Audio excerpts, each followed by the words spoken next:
Hello everyone, welcome to Tonka Talks. This is our very first video and we are diving into a hot topic, UPS versus NPS. Which pension plan is right for you? In part 1, we'll break down the concepts, and in part 2, we'll compare real numbers to see which one could give you maximum pensionary benefits. Let's get started. Now let's look at the contribution structure.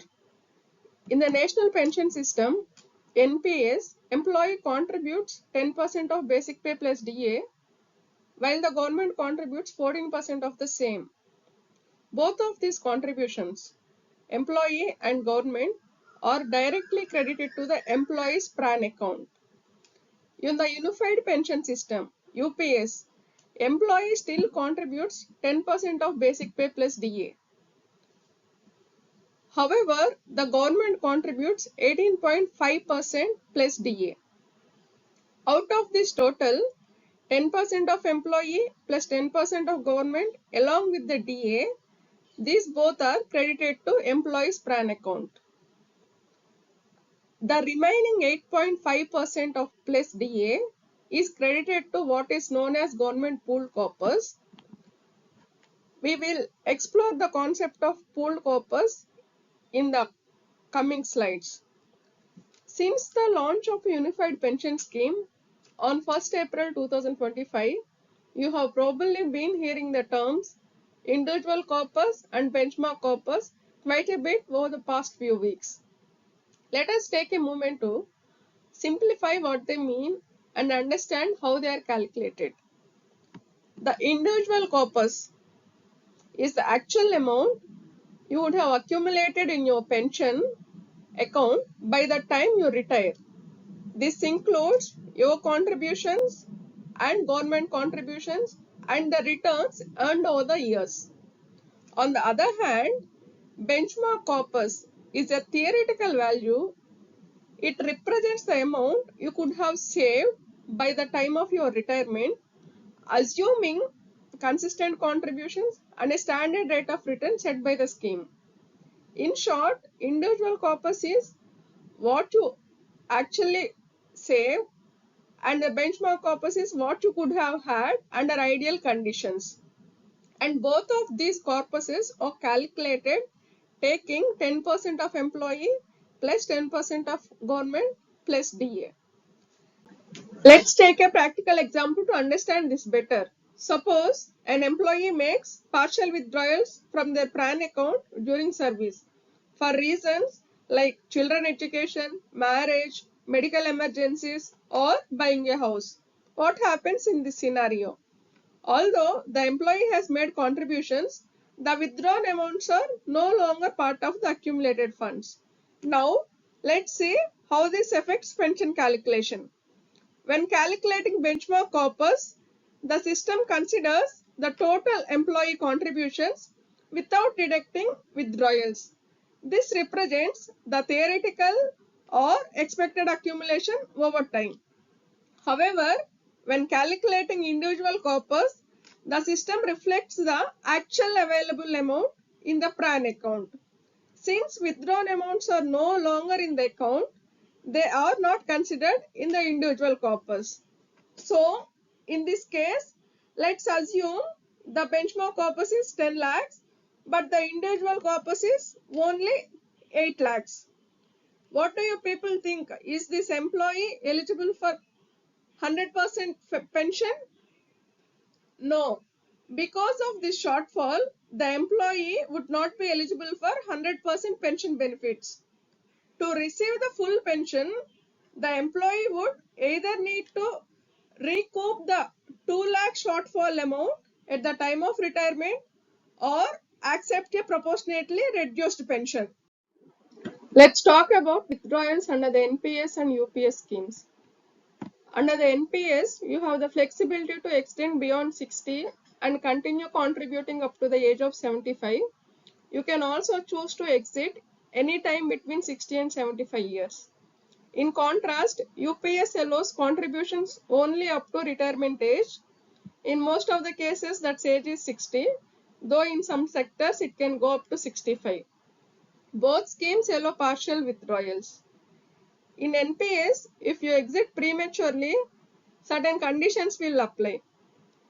But in UPS, anyone opting for voluntary retirement must wait until their actual retirement age to receive benefits.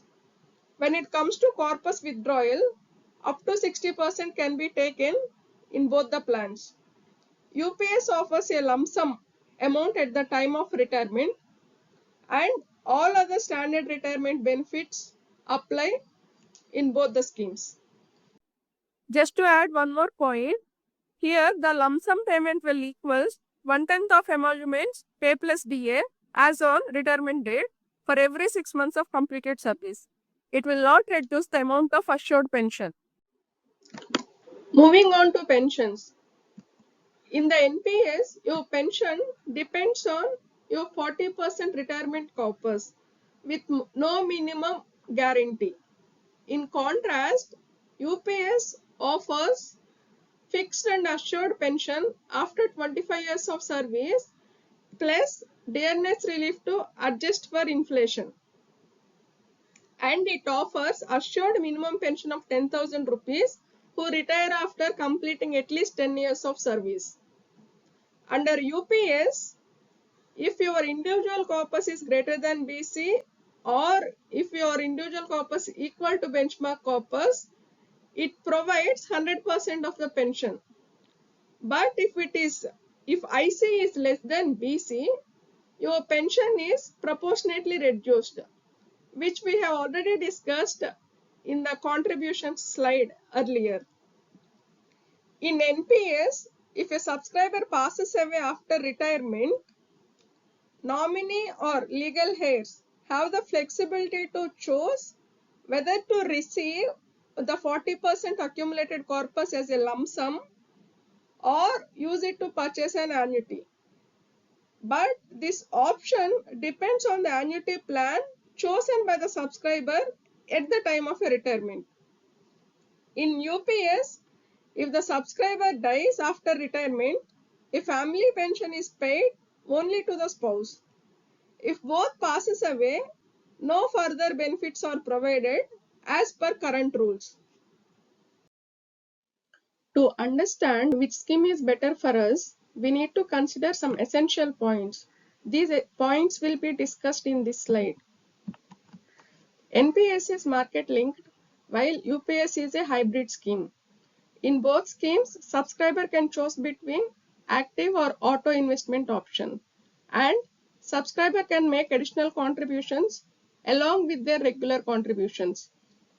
In UPS, you might now be familiar with individual corpus and benchmark corpus.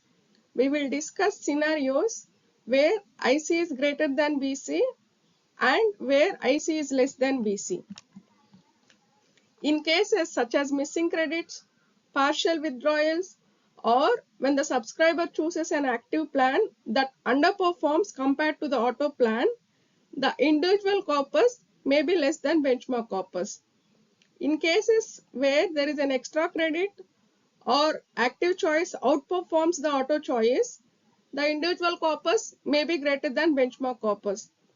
To receive a fully assured pension, the individual corpus should be equal to or greater than benchmark corpus. When IC is greater than BC, the extra amount will be credited to the subscriber at the time of retirement. Let's move on to something even more important, which is annuities in NPS. As you know, 40% of your corpus is invested in an annuity scheme when you retire. Your pension depends on the return from that annuity. But here is the catch. The annuity rates have been dropping. Historically, they have declined by 1 to 1.5% over every 10 years. For example, today an annuity might offer around 6.5%.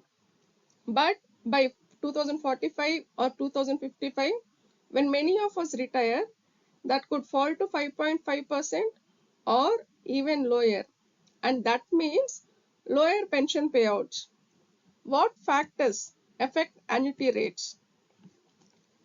Global interest rates and economic shifts impact annuity rates. As life expectancy increases, annuity rates are likely to decline. In the future, market-linked annuities may be introduced. If government aims to stabilize pensions, it may introduce regulations on annuity rates. Whatever happens, if current trend continues, by the time most of us retire, annuity rates will likely to be lower than what we see today. Now, one more major factor to consider is life expectancy. Thanks to improvement in healthcare, life expectancy is steadily increasing. This is due to technological improvement in healthcare, sanitation, nutrition, and overall living standards. If this continues, according to WHO data, we can anticipate an average increase of 1.4 years of lifespan per decade over the next 75 years. So, by 2045, India's average life expectancy is projected to be 76.6 years, 74.9 years for men, and 78 for women. By 2055, it is expected to rise 78.4 years, 76.8 years for men, and 80.2 years for women. So, the pension should ideally serve for at least 15 to 20 years after retirement. While choosing a scheme, consider these two important factors: annuity returns and life expectancy. Let us now understand the pooled corpus concept in UPS. When you retire, you can withdraw up to 60% of your total corpus in UPS.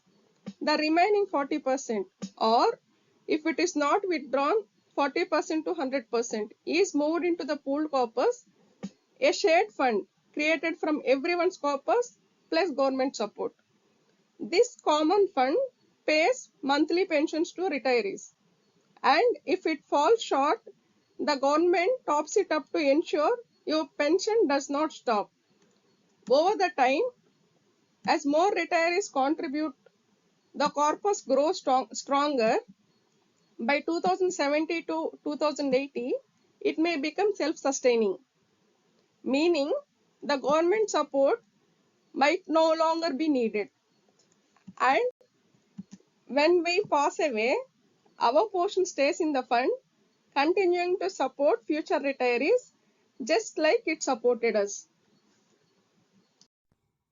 That wraps up part 1. We have covered the key points to consider when choosing between NPS and UPS. But that's just the start.